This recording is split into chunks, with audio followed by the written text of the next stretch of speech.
한미연합군 전투기 20대가 서해상에서 대북 무력 시위를 벌였습니다.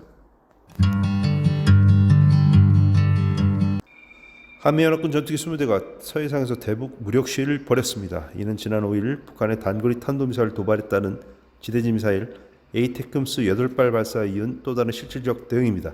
제1합동참모본부에 따르면 우리 군은 주력 전투기인 F-35A와 F-15K, KF-16 등 전투기 16대, 주한미국 공군 F-16 전투기 4대가 지난 6일 서해상에서 공격 편대를 구성해 적 위협에 대응하는 훈련을 했습니다. 북한이 미사일을 발사한 다음 날 한미연합군이 수십 대의 공군 전투기를 띄워 훈련한 것은 매우 이례적입니다. 그동안 정부는 북한이 아무리 미사일 발사해도 무대응을 원칙으로 했거나 굳이 미사일이 아닌 발사체라고 주장했죠. 합참은 북한의 어떤 도발에도 신속하고 정확하게 타격할 수 있는 강한 능력과 의지를 보여줬다고 설명했습니다. 중요한 것은 한미연합군이 전날에도 미사일 8발 동해상에 발사했다는 건데요. 북한의 미사일 발사에 대응해 다음날 미사일 맞대응 발사와 전투기 훈련을 동시에 한 것은 처음으로 이제는 가만히 손 놓고 있지 않겠다는 우리 군의 강력한 의지를 보여준 것으로 평가됩니다. 한미연합군은 전날 오전 강원도 동해안 지역에서 지대지 미사일 에이테크스 8발, 우리 군 7발, 주한미군 1발을 쏘는 연합 실사격 훈련을 실시한 바 있습니다. 다시 말해 윤석열 정부 들어 한미연합군은 북한이 도발하면 언제든지 맞불 작전을 펼치겠다는 것인데 그 맞대응 강도는 북한의 도발 수위에 따라 달라질 것으로 보여집니다. 실제로 이날 한미연합 공군기 20대에는 실제 사격이나 무장은 하지 않은 것으로 알려졌습니다. 북한 도발의 강도를 고려해 대응 수위를 조절한 것으로 관측됩니다. 문제는 북한의 핵실험인데요. 북한은 풍계리 핵실험 준비를 완료한 것으로 알려졌습니다.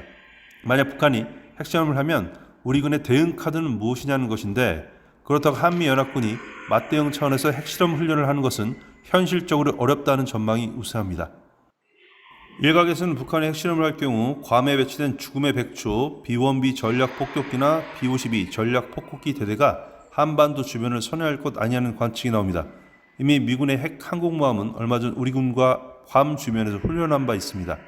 따라서 실질적 핵실험 대응 카드가 바로 B-1B나 B-52 등 전략폭격기인데 핵무기 탑재 유무를 떠나 이 폭격기 자체를 북한 김정은 위원장이 가장 무서워한다는 소식이 전해집니다.